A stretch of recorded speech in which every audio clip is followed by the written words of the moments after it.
नमस्कार, बहुत स्वागत है आपका। आप देख रहे हैं भाग्य चक्र और मैं हूं आपके साथ शैलेंद्र पांडे।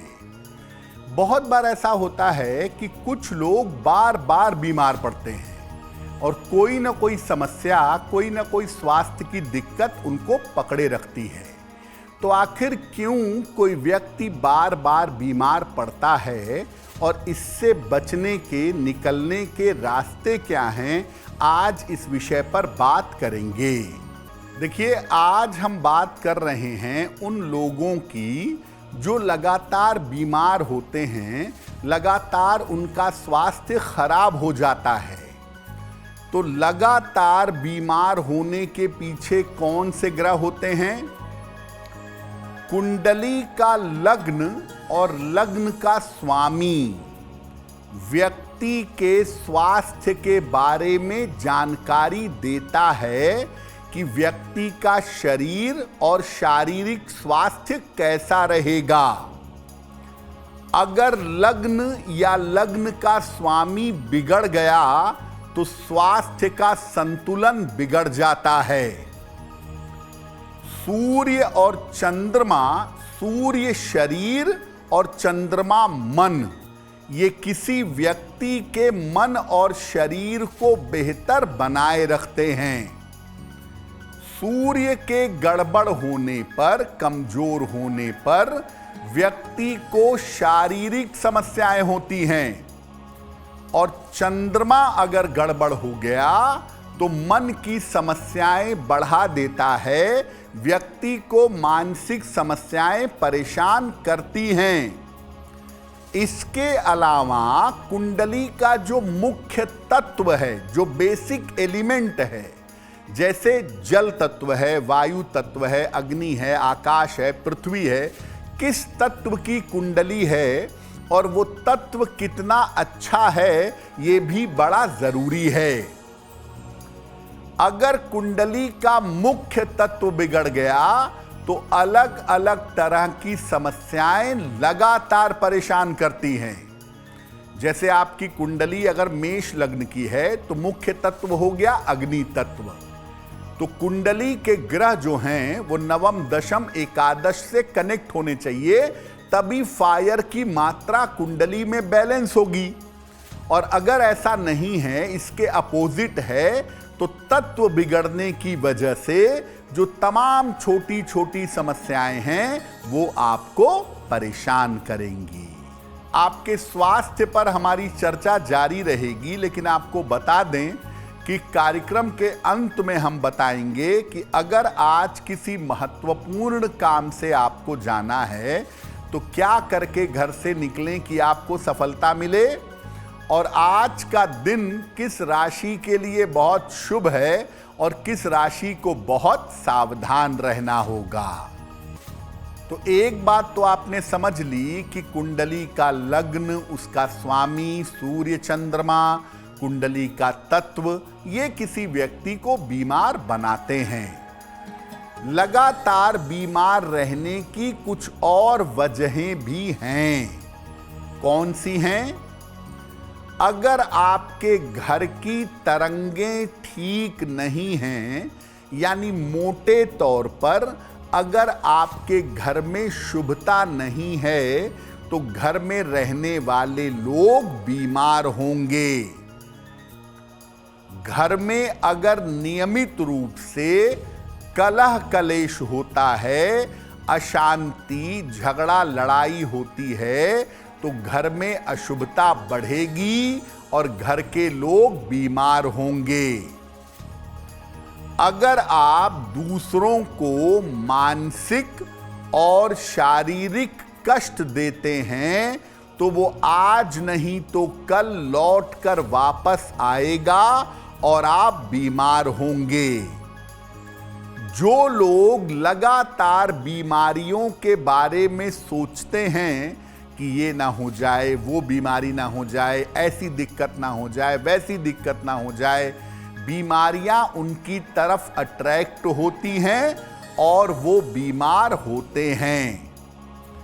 अगर आप किसी गलत मंत्र का जप करते हैं या कोई गलत रत्न बिना सोचे समझे पहन लेते हैं तो भी आप बीमार पड़ सकते हैं, बीमारी की संभावना बढ़ सकती है। आपने बहुत सारे ऐसे लोगों को भी देखा होगा जो हमेशा स्वस्थ रहते हैं, उनका स्वास्थ्य हमेशा बेहतर रहता है। कब होता है ऐसा? देखिए, मंगल को हम ज्योतिष में सेनापति कहते हैं ना। मंगल सुरक्षा का स्वामी है। दुर्घटनाओं से, चोट चपेट से, जीवन की मुश्किलों से, स्वास्थ्य की समस्याओं से आपकी सुरक्षा करता है। मंगल व्यक्ति के जीवन के सुरक्षा का ग्रह है। मंगल की वजह से व्यक्ति की रोग प्रतिरोधक क्षमता, इम्यून सिस्टम मजबूत होता है और व्यक्ति छोटी बड़ी बीमारियों से सरलता से निकल जाता है। इसके अलावा अगर बृहस्पति लग्न को प्रभावित कर दे, लग्नेश को प्रभावित कर दे, बृहस्पति मजबूत हो तो ये भी व्यक्ति की रक्षा करता है।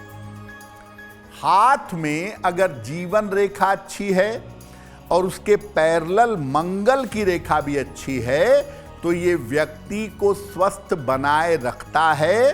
थोड़ी बहुत स्वास्थ्य की समस्या अगर आ भी गई तो व्यक्ति उससे बाहर निकल आता है। आपके घर की तरंगें अच्छी रहें, घर में शांति रहे, प्रेम रहे, नियमित रूप से पूजा उपासना हो, मंत्र का जप हो, तो इससे भी स्वास्थ्य को अच्छा रखा जा सकता है।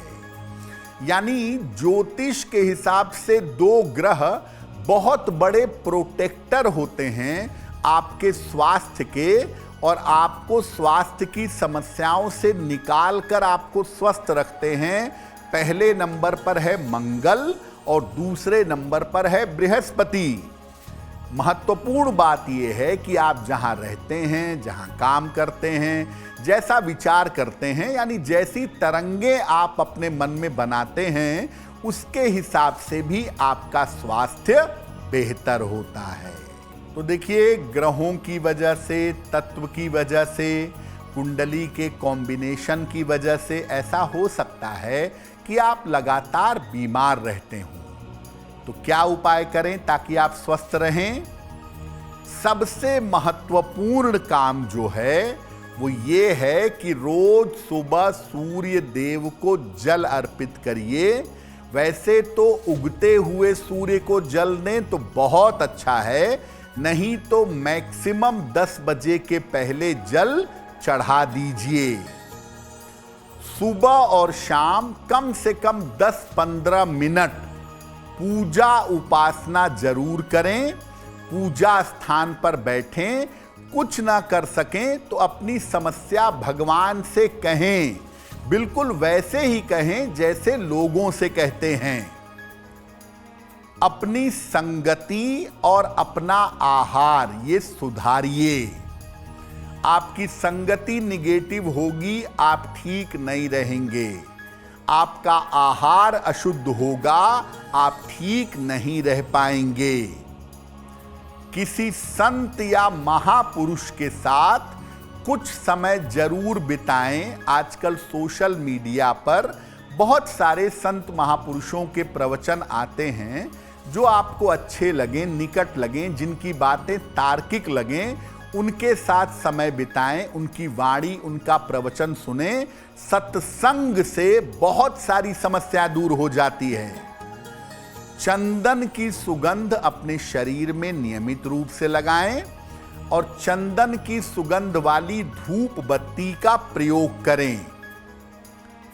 सलाह लेकर किसी ज्योतिषी से एक मूंगा या एक पन्ना ये धारण करें। दोनों मत पहनिएगा वरना स्किन की प्रॉब्लम होगी।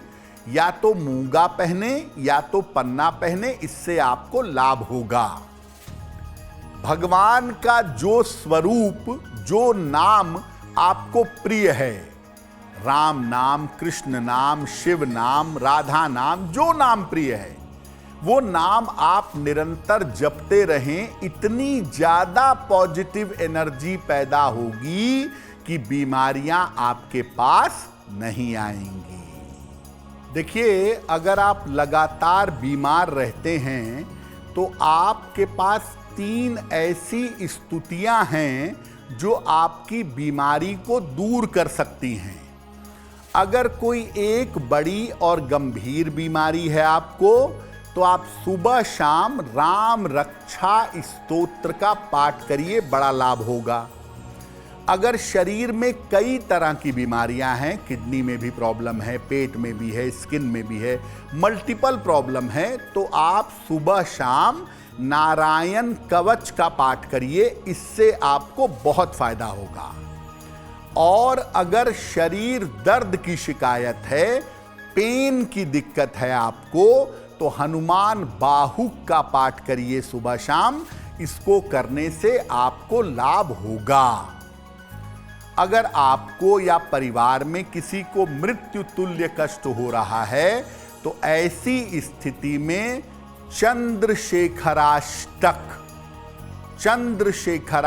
का पाठ करने से ये कष्ट मिट जाता है। अगर प्रारब्ध में जरा भी बचने की संभावना है, तो चंद्रशेखराष्टक से आयु की रक्षा अवश्य होती है।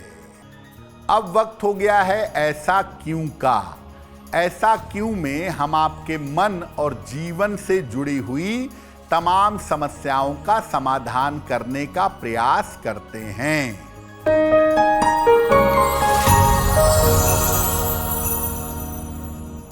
लोगों का ऐसा कहना है कि जब सूर्यास्त हो रहा हो तो घर की चौखट पर नहीं बैठना चाहिए, घर की चौखट पर खड़ा नहीं होना चाहिए। ऐसा क्यों?